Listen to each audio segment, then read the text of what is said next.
Assalamualaikum warahmatullahi wabarakatuh. Kita sekarang masuk ke praktikum ke-8 dari aplikasi komputer 1. Nah, ini kita akan masuk ke sesi penggunaan fungsi external references ya. Apa itu external references? Silakan diikuti slide berikut.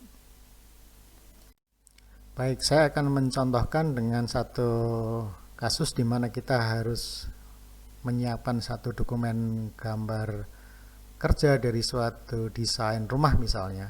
Jadi dokumen desain gambar rumah tidak hanya gambar denah tampak potongan saja, tapi ketika rumah itu akan dibangun dia membutuhkan satu dokumen gambar kerja, atau dalam bahasa Inggris kita sebut detailed engineering design. Nah, gambar tersebut contohnya yang dibutuhkan adalah misalnya satu adalah rencana pola lantai, kemudian berikutnya adalah rencana plafon, rencana titik lampu, rencana stop kontak, rencana jaringan air bersih, air bekas, dan air kotor, dan rencana tata letak furniture misalnya seperti itu. Nah, cara yang konvensional adalah kita menggunakan gambar denah yang sudah kita buat dengan CAD, kemudian kita copy denah tersebut, kemudian kita membuat gambar pola lantai di situ. Setelah selesai, kita copy gambar dari gambar denah pertama, kita copy di sebelahnya misalnya, atau dalam file yang baru kita membuat rencana plafon. Berikutnya lagi kita mengcopy lagi, misalnya kita save as untuk kita jadikan rencana titik lampu dan seterusnya.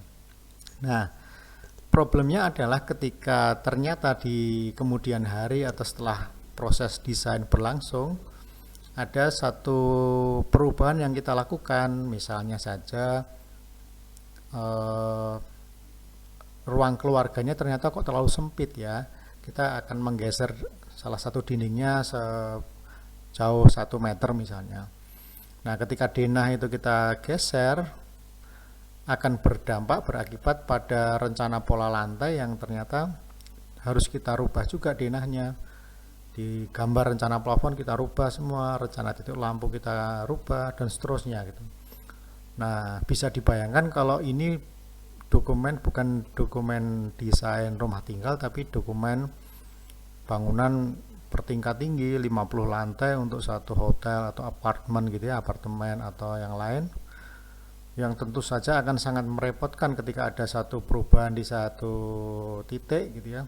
Padahal dokumen gambar yang merefer atau menggunakan file dari denah awal itu menggunakan itu semua, itu berarti akan dirubah semua. Itu tentu akan sangat melelahkan, sangat memakan waktu, wasting time, dan tentu saja akan tidak efisien, akan memakan banyak biaya dan waktu, dan tentu saja sangat melelahkan.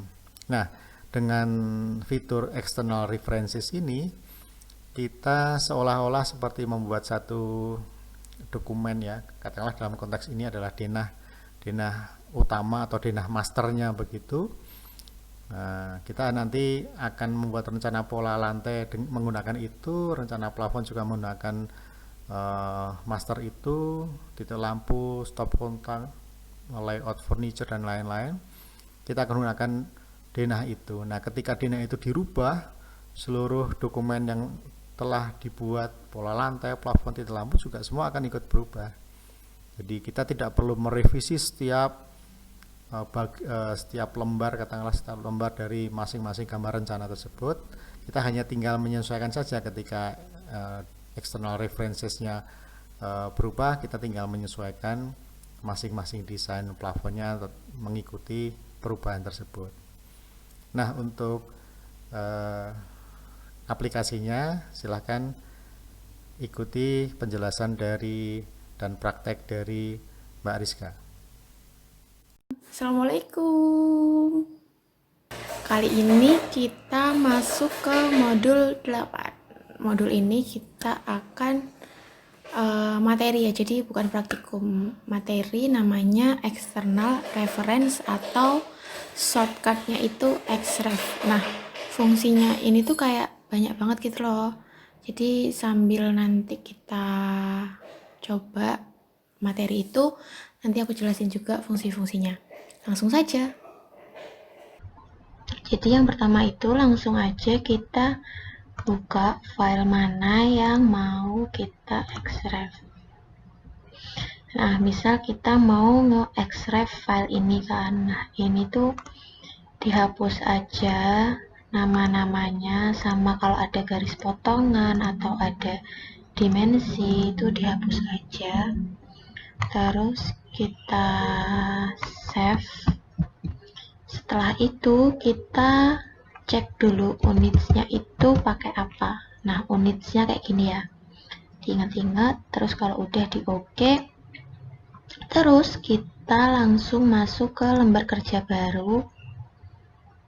Terus kita langsung save ke folder yang sama dengan ini tadi. Nah, di sini misal kita namain xref gitu, enter. Terus yang kedua kita cek unitsnya, un enter. Nah, udah sama kan, terus kita OK. Terus kita masuk ke xr enter. Terus kita pilih attach dwg, kita pilih file yang akan kita extract, denah yang tadi gitu. Terus kita open. Ini langsung aja kita OK.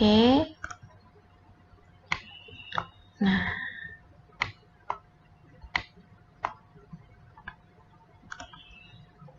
kayak gini. Jadi dia warnanya emang agak ngeblur gitu, bukan ngeblur sih, kayak overlay gitu ya, tapi nanti pas kalau di print dia tetap sama warnanya gitu. Jadi tinggal kalian mau misal mau nambahin titik lampu atau apa gitu bisa. Terus kalian misal mau bikin sanitasi juga tinggal bikin. Nah, nanti kalau denah yang ini, denah masternya ini kita ubah, yang di sini juga akan berubah gitu. Misal ya, misal ini kita hapus gitu, biar tahu kalau dia berubah. Terus di save dulu, Ctrl save. Setelah itu masuk ke xref ini. Terus kita udah kan, terus kita pilih, ini kita close lagi dulu ya. Terus kita save. Terus kita buka yang tadi. Terus kita buka file yang xref tadi. Open. Nah, dia udah hilang. Jadi kayak kita benerin di sini, yang di sini juga ngikut gitu loh. Biasanya tuh ini tuh kepake banget pas kita bikin proyek besar kayak stupa, atau mungkin nanti pas udah di lapangan pekerjaan gitu ya. Jadi kayak mempermudah banget gitu loh, kita ngubah satu, yang lainnya juga keubah. Kan kalau biasanya kita satu-satu kan, ini terus kita copy ke sini, nanti kalau misalnya ganti, ini misalkan kita copy kayak gini, ini buat titik lampu, ini buat sanitasi, ini buat apa gitu kan. Terus misal, oh ternyata kita mau ngubah denah yang master nih. Nah, jadi kayak kita ngubah yang lampu, yang sanitasi, yang apa gitu satu-satu. Nah, kalau di xref itu nggak perlu. Tinggal ubah di denah master, terus yang di sininya nanti dia juga ikut keubah. Kayak gitu deh. Jadi tuh fungsinya xref tuh kayak gitu. Nah, jadi gitu ya. Mungkin untuk materi kali ini cukup itu aja. Kurang lebihnya mohon maaf. Wassalamualaikum warahmatullahi wabarakatuh.